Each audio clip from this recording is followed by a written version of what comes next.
Hello guys! Welcome to my channel. So for today's video, ang ituturo ko sa inyo ay ang kantang If by River Maya. Okay? Pero bago natin simulan ng ating tutorial, kung bago ka lang sa akin channel, please subscribe and hit the notification down below para updated tayo sa mga bagong video na upload ko. Okay? So chords na ito guys, napakadali lang, sobrang basic.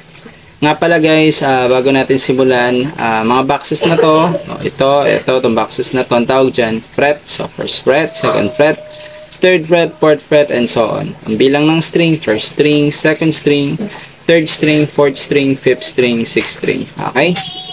So ang mga chords natin guys, sa buong kanta ay A, A7, D, tapos G. Paulit-ulit lang yun guys sa buong kanta. Okay? Yun na yung chords natin sa buong kanta. So yung A guys ganito. Lalagay mo lang tong pinky mo sa first, second string. Ring finger mo sa third string. Middle finger mo sa fourth string.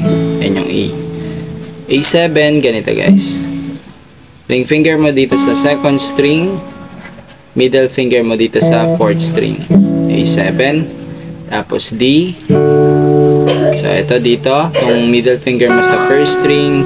Index sa third string. Ring finger sa second string. D. And then, G. So, ito. G is ito. First string to. Itong pinky. Ring finger mo sa second string. Middle finger mo sa sixth string. Index mo sa fifth string. Yun yung mga chords natin sa buong kanta. And ang pattern ng pagkakasunod-sunod A, A7, tapos punta ka ng D, tapos punta ka ng G. Paulit-ulit lang yung cycle na yun hanggang sa matapos mo yung buong kanta. Okay? And then ang strumming pattern natin guys, kada chords ay down, down, down, down, down. So bale 5 down kada chords. Okay? So ganito siya. Down, down, down, down, down. Lipat. Down, down, down, down, down. Lipat sunod na chords. Down, down, down, down, down. Lipat. Down, down, down, down, down. Okay? So, yun. Kantahin na kagad natin siya, guys. Okay? Game.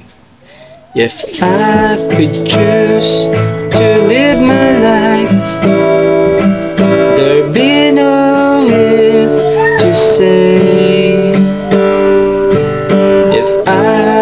Choose to hold your hand, there'll be no words to say.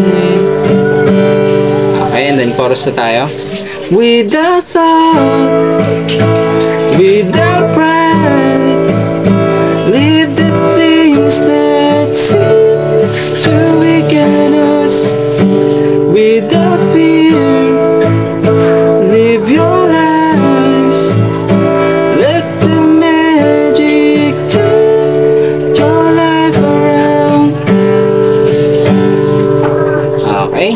So, ganun lang siya kadali guys. Paulit-ulit lang yung chords na yon and strumming pattern hanggang matapos mo yung kanta.